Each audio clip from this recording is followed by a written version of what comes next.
Ray optics को हम continue कर रहे हैं।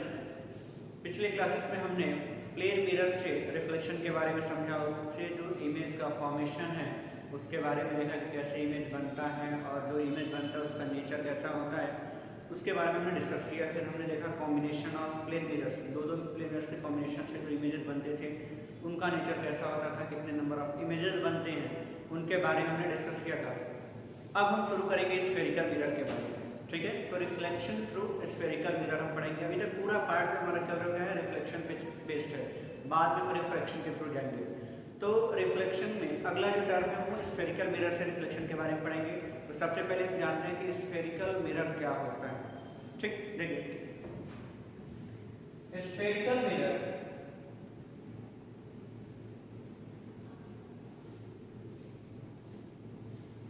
स्फेरिकल मिरर क्या है, इज पार्ट ऑफ स्फीयर, यानी कि जैसे एक स्फीयर हॉलो स्फीयर है, ठीक है।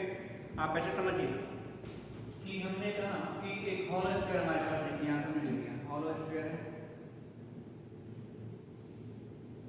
इसको कट कर रहे हैं दो सेक्शन से। हमने इधर मान यहाँ से कट किया ऐसे और ये इधर से कट किया, इस सेक्शन को इधर से निकाल लिया, ठीक है। और यहाँ से हमने कहा कि ये मान लीजिए M1 डैश, ये M2 डैश, दो सेक्शन हमने कट किया, निकाल लिया। तो जब कट करके निकालेंगे तो ये जो दो सेक्शन मिल रहे हैं हमारे पास, ये दो कर मिल रहा है। अब ये स्फेरिकल सरफेस है, मिरर बनाने के लिए हम क्या करते हैं, एक साइड से कोटिंग कर देते हैं, ठीक है। तो इसमें मान लीजिए कोटिंग अंदर की तरफ हमने कर दिया, रिफ्लेक्टिंग सरफेस हमारा क्या हो गया बाहर की तरफ, और इसमें बाहर से कोटिंग कर दिया हमने रेड ऑक्साइड की, ठीक है। तो रिफ्लेक्टिंग सरफेस अंदर हो गया। अब इस वाले जिसका रिफ्लेक्टिंग सरफेस क्या है बाहर की तरफ है, इसको हम कह रहे हैं कॉन्वेक्स मिरर, और ये हो गया आपका कॉनकेव मिरर,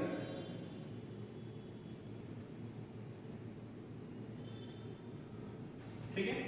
कॉनकेव के मतलब क्या होता है, गुफा, केव मतलब CAV, के मतलब क्या होता है गुफा, यानी कि वो रिफ्लेक्टिंग सरफेस जो अंदर की तरफ है, गुफा अंदर की तरफ होती है। तो जो अंदर की तरफ रिफ्लेक्टिंग सरफेस है उसको हमने क्या कह दिया, कॉनकेव, ठीक है। और ये क्या हो गया कॉन्वेक्स, ठीक। तो उसी बेसिस यानी कि एक दोनों क्या है स्फीयर की एक पार्ट है, तो यहाँ से हमने कहा कि जो स्फेरिकल मिरर है ये स्फीयर से बना है और इसके दो पार्ट्स हैं, ठीक। यानी दो टाइप हो गए, कौन कौन सा, कॉन्वेक्स मिरर और कॉनकेव मिरर, ठीक। कॉन्वेक्स मिरर में क्या होता है, रिफ्लेक्टिंग सरफेस आउटसाइड है, the reflecting surface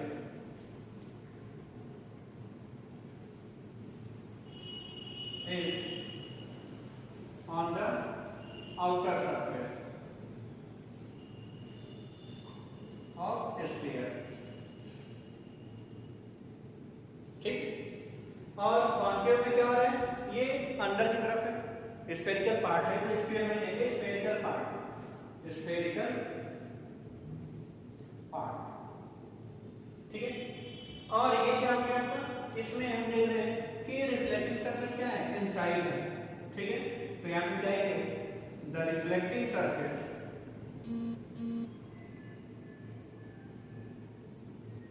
is inside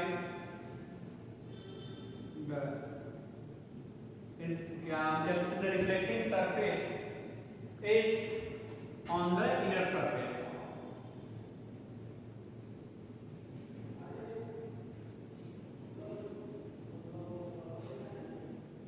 of spherical part, ये दो तरीके का मिला आपको। अब एक मिरर में यानी एक स्फेरिकल मिरर में क्या क्या पार्ट होते हैं उनके बारे में हम डिस्कस करेंगे, ठीक है। तो फिलहाल ये दोनों समझ में आया कि ये क्या होता है, ठीक। तो अब हमारा जो इसमें करने की कोशिश करेंगे कि रिफ्लेक्टिंग सरफेस जो स्फेरिकल मिरर है उस मिरर में कौन कौन सा पार्ट होता है, ठीक है। हम डिफरेंट पार्ट्स के बारे में समझेंगे वो क्या होता है, क्लियर? ठीक है, तो हम देखेंगे कि एक स्फेरिकल मिरर में क्या क्या होता है, उसकी बात करेंगे। हम यहाँ मान लीजिए कि एक मिरर ले रहे हैं, ये हमारे पास एक मिरर हो गया, ये कॉन्वेक्स मिरर ले रहे हैं या कोई भी मिरर ले रहे हैं,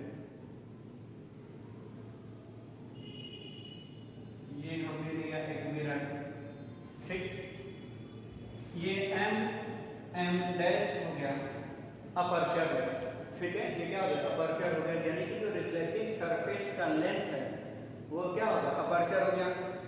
अपर्चर के बिल्कुल मिड पॉइंट, सेंटर पॉइंट को हम क्या कहते हैं, पोल कहते हैं, ठीक, पी पोल कहते हैं। अब देखिए जैसे ये एक स्फीयर है, तो इस स्फीयर में क्या होगा, सेंटर होगा और इसका एक रेडियस होगा, ये हो गया सेंटर, ठीक। तो ये जो मिरर है ये इस स्फीयर का एक पार्ट है, तो इसकी वजह से यहां भी ये क्या होगा, सेंटर होगा, ठीक है, और ये क्या हो गया, रेडियस हो गया, क्लियर। अब यहाँ जो नाम होता है वो अलग अलग होता है, देखिए नाम के साथ लिख रहा हूं कि हमारा जो है एम डैश जो है वो क्या है, अपर्चर है, ठीक। पी क्या हो गया आपका, पोल हो गया, ठीक। पोल क्या होता है, मिड पॉइंट ऑफ अपर्चर, और अपर्चर क्या हो गया, रिफ्लेक्टिंग सरफेस जो होता है, ठीक, पोल हो गया। ये सी सेंटर जो यहां था स्फीयर का, वही सेंटर यहां भी है, तो सी को हम कहते हैं सेंटर ऑफ कर्वेचर,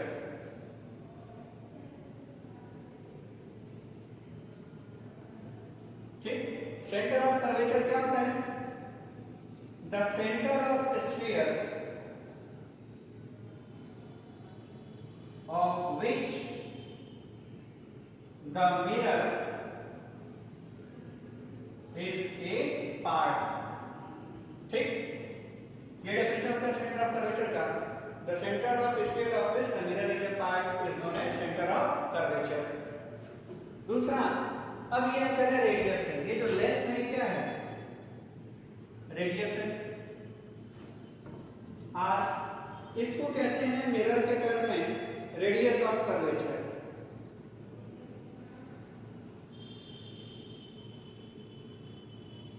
ठीक।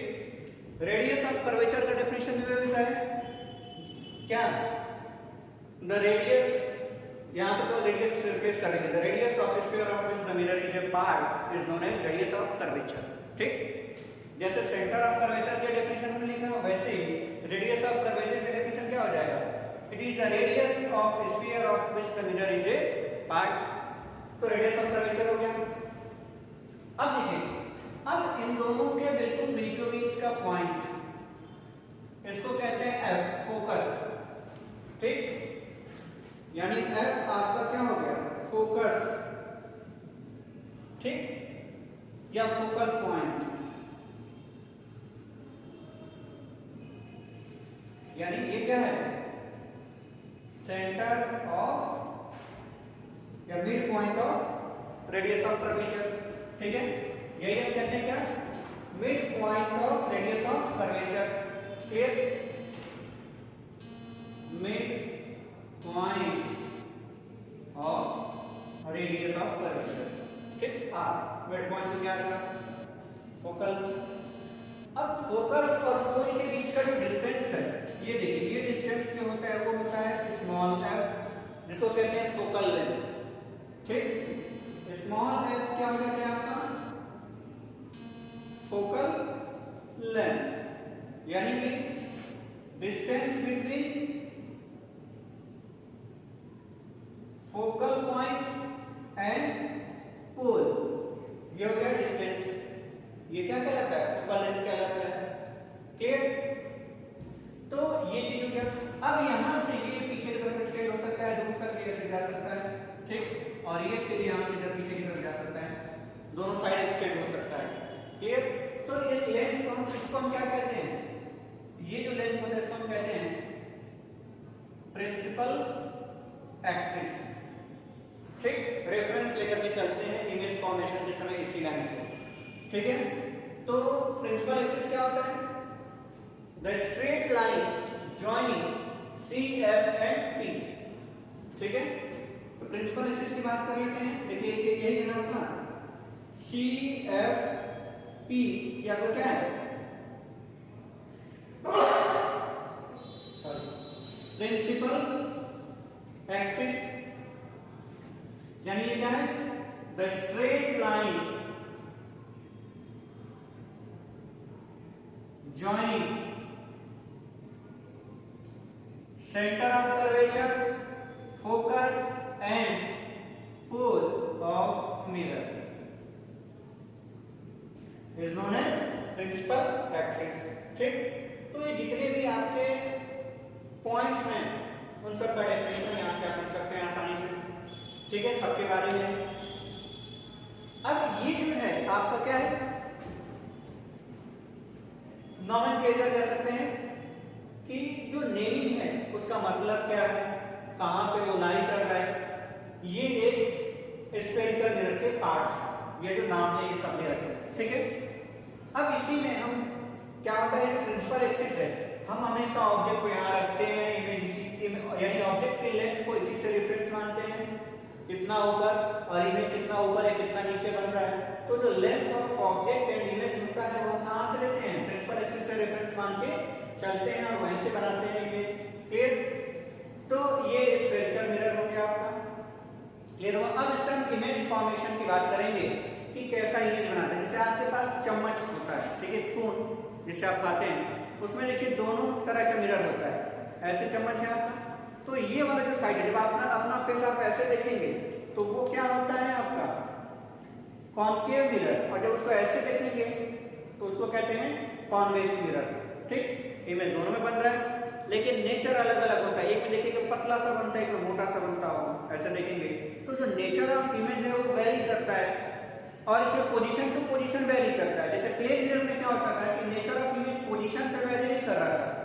ठीक, कि भाई वो क्या हो रहा था कि लेटरली इन्वर्टेड इसमें होता ही था, ये फिक्स था। ठीक है, शेप और साइज बिल्कुल वैसा ही रहता था, लेकिन इसमें साइज वेरी करेगा, इन्वर्जन भी वेरी करेगा कि कब सीधा बनेगा कब उल्टा बनेगा। वो डिपेंड करेगा कि ऑब्जेक्ट मिरर से कितनी दूरी पे उसके सामने रखा गया है, उसी के अकॉर्डिंग इमेज का नेचर भी क्या होगा, चेंज होगा। तो हम डिफरेंट पोजीशंस पे इमेजेस के बारे में बात करेंगे कि कैसा हमारा इमेज होगा। तो उसके लिए हम कुछ रूल्स पढ़ेंगे, उस रूल्स को इसके यहाँ इस टॉपिक पर क्या करेंगे, रूल्स देखने जा रहे हैं कि रूल्स क्या क्या है इमेज फॉर्मेशन के लिए। ठीक है, देखिए स्फेरिकल मिरर से जो इमेज का फॉर्मेशन होता है वो डिफरेंट पोजीशंस के लिए नेचर भी क्या होगा, डिफरेंट होगा। तो जो अलग अलग पोजीशन पे अलग अलग नेचर मिलेगा इमेज का, उसके लिए कुछ रूल्स हैं। क्या रूल्स हैं उसके बारे में हम पहले डिस्कस करते हैं, फिर हम इमेज फॉर्मेशन को देखेंगे। ठीक है, तो रूल नंबर 1 हम देखेंगे कि हमारे पास अगर मान लीजिए स्फेरिकल मिरर है, ठीक, ये जनरल रूल मैं बता रहा हूँ, ये स्फेरिकल मिरर चाहे वो कॉनकेव हो या कॉन्वेक्स हो, दोनों में अप्लाई होगा। ठीक, क्लियर? तो यहाँ पे देखिए मान लीजिए आपको क्या हो गया, पोल हो गया m डैश। क्लियर? अब यहाँ पे ये आपका प्रिंसिपल एक्सिस हो गया, ये सेंटर ऑफ कर्वेचर, ये हो गया आपका फोकस। ठीक है, अब अगर कोई light rays parallel to the principal axis है, हमने कहा कि अगर कोई लाइट रेज, रूल नंबर 1 क्या कहता है कि अगर incident light rays parallel to the principal axis है तो रिफ्लेक्शन के बाद, मिरर से रिफ्लेक्शन के बाद कहां जाएगा, फोकस से जाएगा। ठीक, ये डिफरेंट रेज हैं जो कहां से जा रही है, रिफ्लेक्शन के बाद फोकस से जा रही है। क्लियर? तो यहां से दो चीजें पता चलती हैं। पहला कि अगर कोई लाइट रेज प्रिंसिपल एक्सिस के पैरेलल है तो रिफ्लेक्शन के बाद फोकस से जा रही है। अब जितनी भी पैरेलल होंगी सब एक ही पॉइंट से जा रही है, तो यहीं से फोकस का एक और दूसरा डेफिनेशन बनता है। एक तो वो होता है कि जो हम कहते हैं कि mid point of radius of curvature focus हो जाता है। दूसरा हो जाता है कि the point on principal axis where all the incident rays which are parallel to the principal axis passes after reflection is known as principal focus. क्या होता है? फोकस कहलाता है इसको. ठीक, तो पहला रूल आपको समझ में आया, क्लियर. दूसरा रूल क्या होता है कि अगर कोई रेज, देखिए मिरर से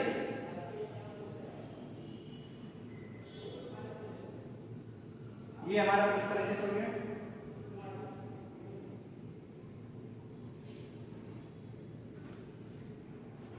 सेंटर ऑफ कर्वेचर फोकस.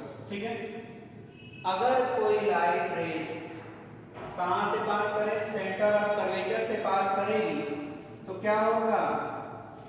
वो वापस उसी पास पे जाएगी. देखिए अगर कोई light raise centre of curvature से जा रही है तो वो वापस अपने पाथ को रिट्रेस करेगी रिफ्लेक्शन के बाद से. ठीक है, देखिए जिस रास्ते से आया उसी रास्ते से चला गया.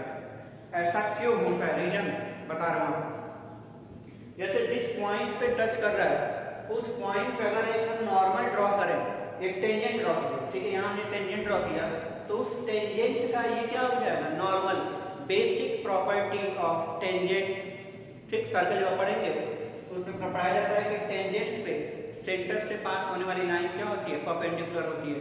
और जब कोई लाइट रेज किसी भी सरफेस पे परपेंडिकुलर गिरती है तो एंगल ऑफ इंसिडेंस हो जाता है 0 डिग्री, जिसकी वजह से रिफ्लेक्शन ऑफ एंगल भी क्या हो जाएगा? 0 हो जाएगा, यानी कि जिस रास्ते से आया उसी रास्ते पे वापस चला जाएगा. ठीक, दूसरा रूल.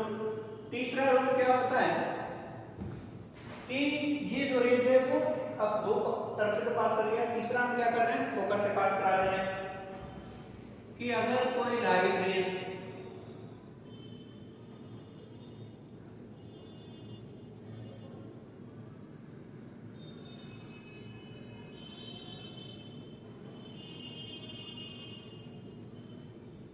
देखिए अगर कोई लाइट रेज कहां से जाए? फोकस से होते हुए मिरर पे इंसिडेंट होती है. ठीक है, तो रिफ्लेक्शन के बाद से वो क्या हो जाती है? Parallel to the principal axis. ठीक है, कि दैट है if a ray of light incident on the mirror through focus, then after reflection from mirror it passes parallel to the principal axis. बात समझ में आई? नंबर 4 ये होता है कि अगर कोई लाइट रेज पोल पे इंसिडेंट हो जाए. ठीक, क्या कह रहे हैं कि अगर कोई लाइट रेज पोल पे इंसिडेंट हो जाए तो जितने एंगल से इंसिडेंट होगा उतने ही एंगल से क्या हो जाएगा? रिफ्लेक्ट बैक हो जाएगा. यानी angle I equals to angle R को ये फॉलो करेगा. ठीक, तो ये जो बेसिक 4 प्रॉपर्टीज हैं इनको आपको याद रखना है. ठीक है, बात समझ में आया? पहला ध्यान से सुनिए, फर्स्ट प्रॉपर्टी क्या कहती है कि if a ray of light incident parallel to the principal axis on the mirror, then after reflection from the mirror it passes through focus. पहला.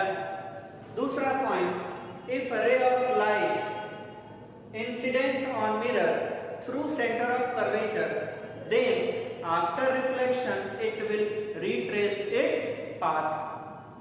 Third point, कि if a ray of light incident on mirror through focus, then after reflection from mirror it becomes parallel to the principal axis.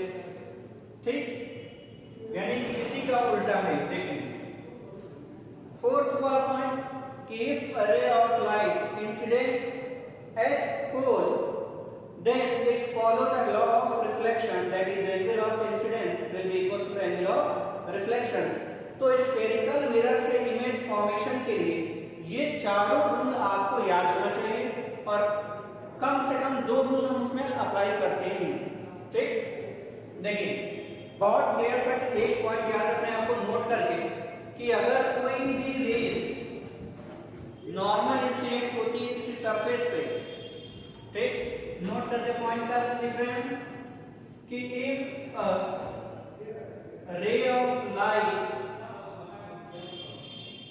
incident normal to the surface, then after reflection it will retrace its path। ठीक, ऐसा होता है किसी भी surface के लिए, हमेशा ये ध्यान रखेंगे, चाहे वो स्फेरिकल हो या प्लेन हो, हमेशा ये बात लागू होती है। अब यहाँ पे वो बात कहाँ का लागू हो रही है, यहाँ पे लागू हो रही है और सब में लागू हो रही है। अगर प्रिंसिपल एक्सिस पे कोई लाइट रेज निकल रही है, प्रिंसिपल एक्सिस से कोई लाइट रेज अगर जा रही है तो वापस उसी रास्ते पे आएगी। रीजन पता चल गया क्यों? क्योंकि जब प्रिंसिपल एक्सिस से पास करेगा तो सेंटर के थ्रू पास करेगा और सेंटर के थ्रू जब स्फीयर पे गिरेगा तो इस पॉइंट पे, कांटेक्ट पॉइंट पे अगर हम टेंजेंट ड्रॉ करेंगे तो वो नॉर्मल होगा, और नॉर्मल होगा तो फिर से वापस उसी रास्ते से जाएगा। तो किसी भी ऑब्जेक्ट का किसी पोजीशन पे इमेज बनाने के लिए हमें प्रिंसिपल एक्सिस के अलावा दो और रेज की जरूरत पड़ती है। एक तो प्रिंसिपल एक्सिस पर रखेंगे तो अपने आप में एक रेज हो जाता है, उसके अलावा कम से कम दो रेज की जरूरत पड़ती है, यानी चारों में से कोई भी दो प्रॉपर्टी आप लगाएंगे और रे डायग्राम बनाएंगे किसी ऑब्जेक्ट का और उसके इमेज का। ठीक है, तो अगला हमारा वही होगा कि image formation by spherical mirror. उसमें हम क्या करेंगे, पहले कॉन्केव मिरर के बारे में पढ़ेंगे, ठीक, जो अलग अलग क्वेश्चन होंगे फिर देखते हैं। ठीक है, तो देखिए इमेज फॉर्मेशन बाय स्फेरिकल में हम देख रहे हैं, इसमें हम पहले देखेंगे कॉन्केव मिरर का। ठीक, तो कॉन्केव मिरर का इमेज फॉर्मेशन देख लेते हैं क्या होता है। इसमें पहला केस हम रखेंगे कि ऑब्जेक्ट को इंफिनिटी पर रख दिया। ठीक है, पहला केस है कि ऑब्जेक्ट एट इंफिनिटी। ठीक, अब इसका इमेज फॉर्मेशन हम कर रहे हैं।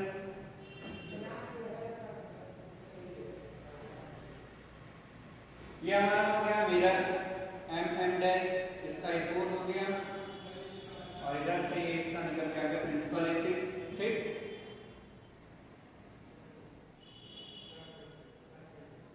ये हो गया इसका सेंटर ऑफ कर्वेचर, ये हो गया इसका फोकस। ठीक, इंफिनिटी पे रखे हैं तो जैसे सन आपका इंफिनिटी पे है तो वहां से जितनी भी रेज आती है उनको मान के चलना क्या स्ट्रेट। ठीक, तो यहाँ भी जितनी भी रेज आ रही है वो क्या होंगी, parallel to the principal axis. Infinite से जब कोई लाइट रेज आएगी तो क्या होगी, parallel to the principal axis, और रिफ्लेक्शन के बाद से कहां जा रही है,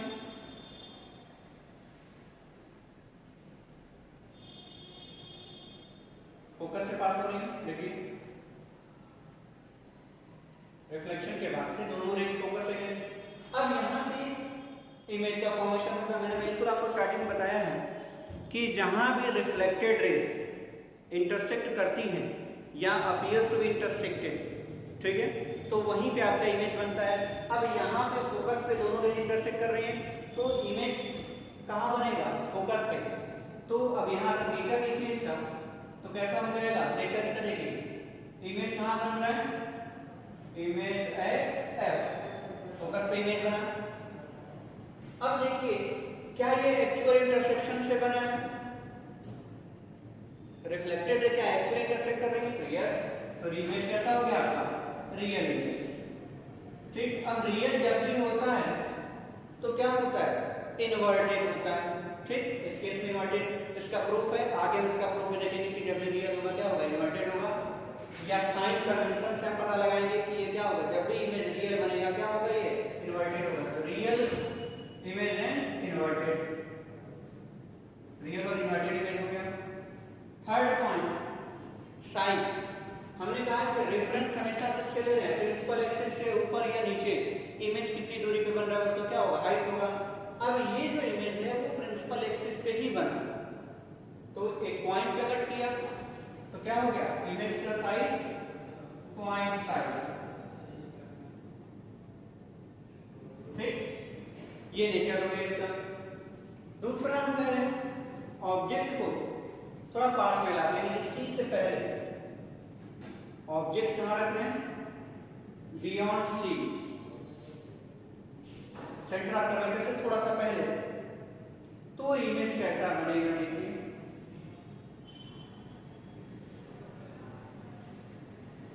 ध्यान दीजिए इमेज कैसे बनाना है, प्रोसेस को भी देखिए, समझते रहिए। एम डैश ये हो गया आपका पोल, ये हमने दे दिया principal axis, clear. Centre of curvature C, focus F, ठीक है। हमने कहीं यहाँ पे एक ऑब्जेक्ट रखा, ये ऑब्जेक्ट हो गया, ये ऑब्जेक्ट की हाइट h, और ऑब्जेक्ट आपका हो गया ए बी आपका क्या है, ऑब्जेक्ट है। इमेज फॉर्मेशन के लिए हम क्या कर रहे हैं कि एक तो प्रिंसिपल एक्सिस है, इसके अलावा दो रेज और, तो चार रूल बताए जिसमें से दो को फॉलो करा दे रहे हैं। एक हमेशा क्या कीजिए, पैरेलल भेज दीजिए, ठीक। एक चला गया पैरेलल, तो पैरेलल जब जाएगा तो कहां से पास होगा, रिफ्लेक्शन के बाद से, फोकस से पास होगा, ठीक। फिर दूसरा रूल को फॉलो करते हैं। दूसरा रूल हम क्या कर रहे हैं, या तो फोकस से पास करा दें, तो जब फोकस से पास कराएंगे तो रिफ्लेक्शन के बाद क्या होगा, ये पैरेलल होगा, पैरेलल चला है। अब ये एक्चुअल इंटरसेक्शन इनका हो रहा है, और कहां हो रहा है, बिटवीन सी एंड एफ, तो इमेज आपका बनेगा ऐसे, ठीक, एच डैश, और ये क्या हो गया आपका बी डैश और ए डैश, इमेज बना आपका, ठीक। अब इसके नेचर की बात करने कैसा होगा, देखिए इमेज बन कर रहा है between C and F, image between C and F, centre of curvature का फोकस के बीच में बना। दूसरा पॉइंट कि कैसा है, तो एक्चुअल इंटरसेक्शन से बना, तो रियल हो गया, और रियल होगा तो क्या होगा, इन्वर्टेड भी होगा, real and inverted image. Third point size, देखिए तीसरा पॉइंट साइज की लर्निंग कैसा हो रहा है, तो यहाँ पे ऑब्जेक्ट बड़ा है, इमेज क्या है, छोटा है, डिफरेंस, इन सब का मैथमेटिकल एक्सप्लेनेशन भी है, लेकिन अभी हम सिर्फ इमेज रे डायग्राम पढ़ रहे हैं, तो केवल उसका एक्सप्लेनेशन कर रहे हैं। जब हम मैथमेटिकल पाएंगे तो पता बताएंगे एक्चुअल कितना बड़ा है कितना छोटा है, ठीक है। तो ये हो गया आपका थर्ड पॉइंट, डिमिनिश साइज, ठीक है, छोटा हो रहा है ना, डिमिनिश्ड साइज इमेज, ठीक। नेक्स्ट थर्ड पोजीशन की हम बात कर रहे हैं कि ऑब्जेक्ट को देखिए पास में लेके आ रहे हैं, इन्फिनिटी से थोड़ा सा पास में, बियॉन्ड सी, अब सी पे लाते हैं, ठीक है। ऑब्जेक्ट एट सी पे ला दिए,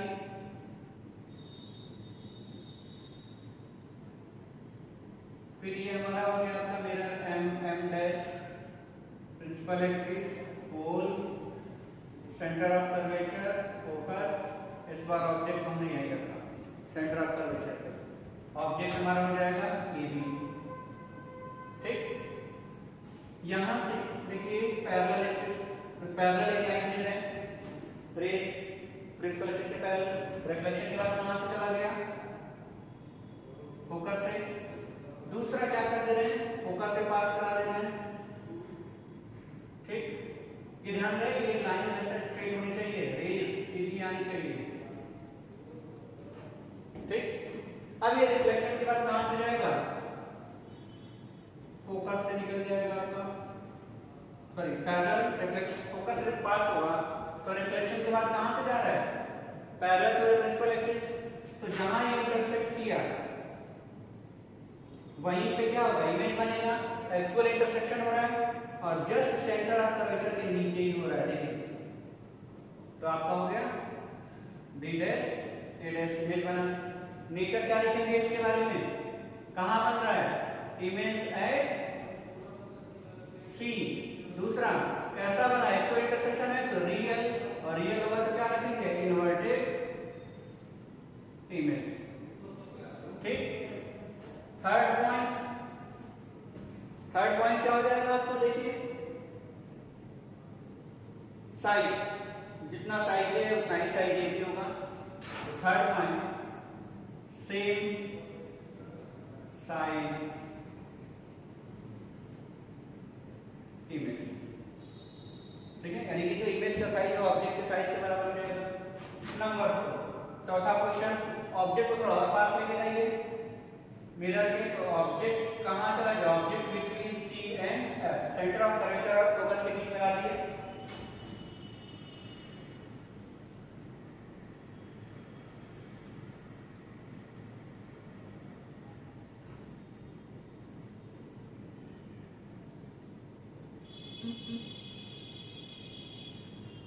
ठीक है, pole centre of curvature focus यहां पे ऊपर रखिए ऑब्जेक्ट। ठीक, क्या किया हमने, पैरेलल भेजने के, हर बार एक पैरेलल भेजते हैं। ठीक, पैरेलल जब आप भेज देंगे तो इसका फायदा ये है कि एक आपको सीधी रे मिल जाती है। ठीक है, इमेज थोड़ा सा इजी हो जाता है, कॉम्प्लेक्स नहीं रहता है। तो पैरेलल में है, रिफ्लेक्शन के बाद कहां से निकल के आया, फोकस से जाएगा। ठीक, रिफ्लेक्शन के बाद चला गया फोकस से। दूसरा रेज हम क्या कर रहे हैं, जहां पास करा दिया कहां पे, पोल पे। ठीक, तो जितने एंगल से आया होगा उतने एंगल से क्या हो जाएगा, रिफ्लेक्ट बैक हो जाएगा। जब रिफ्लेक्ट बैक होगा तो ये कहां कट किया, सेंटर ऑफ कर्वेचर के पीछे। ठीक है, देखिए सेंटर ऑफ कर्वेचर के पीछे जाकर के इंटरसेक्ट कर रहा है। तो ये आपका बन गया, अगर ये AB ऑब्जेक्ट था तो ये हो गया B डैश A डैश। ठीक, नेचर ऑफ इमेज क्या हो गया, देखिए पहले लिखिए, इमेज बिहाइंड या बियॉन्ड सी से बाहर जा रहा है, कैसा बन रहा है, रियल है and inverted image. Next, size का है, लार्ज है यानी मैग्नीफाइड, इन लार्ज। ठीक, 4 केसेस हो गए। पांचवा केस, इसमें 6 केस होते हैं। पांचवा केस देखिए, ऑब्जेक्ट को और थोड़ा पास लाइए, ऑब्जेक्ट एट एफ, फोकस पर लेके चलिए, पास करते जा रहे हैं। तो ऑब्जेक्ट जब आप फोकस पर रखेंगे तो सिचुएशन क्या हो जाएगी, देखिए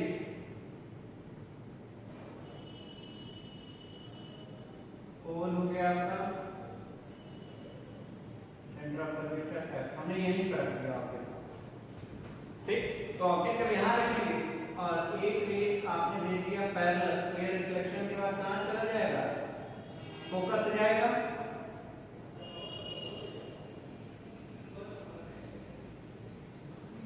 ठीक है, फोकस से निकल गया। क्लियर, तो जब ये रेज फोकस से निकल जाएगी तो दूसरे रेज की हमें जरूरत पड़ रही है। दूसरा रेज आप क्या कर दीजिए, यहां भेज दीजिए आप पोल पे भेज दिए। रिफ्लेक्शन के बाद ये क्या हो गया,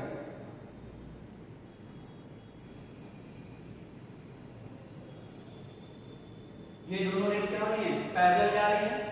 अब पैरेलल रेज को हम मानते हैं, अज्यूम करते हैं कि कहां मिलती है, इन्फिनिटी पे मिलती है, इसलिए इमेज कहां बनेगा, इन्फिनिटी पे, इमेज एट इन्फिनिटी। दूसरा, अब इनफाइनाइट पे हम जाके समझ रहे हैं क्या है, एक्चुअल इमेज हो रहा है, ऐसा मानते हैं, तो ये कैसा होगा, रियल इमेज होगा, real and inverted.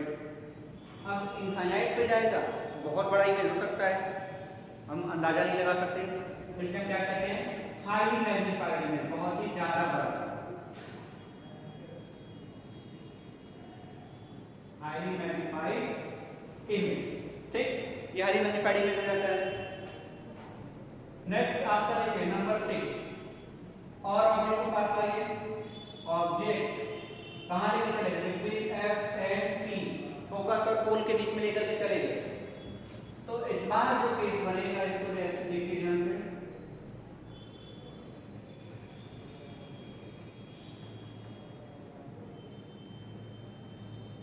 Pole centre of curvature focus, यहां हमने रख दिया ऑब्जेक्ट। ठीक, जब यहां ऑब्जेक्ट को रखेंगे तो क्या हो जाएगा, एक तो आप पैरेलल भेज दीजिए। ठीक, पैरेलल जब आप भेजेंगे तो ध्यान से देखिए, ये रिफ्लेक्ट होकर के सेंटर की तरफ आने की कोशिश करेगा, जो पॉसिबल नहीं है, दिखेगा नहीं क्योंकि वापस उधर ही जाएगा। हम क्या कर रहे हैं, एक रेज को सेंटर ऑफ कर्वेचर से भेज रहे हैं, ठीक है ध्यान से। सेंटर ऑफ कर्वेचर से जब आप भेजेंगे तो ये अपने पाथ पे क्या होगा, वापस आएगा, ठीक।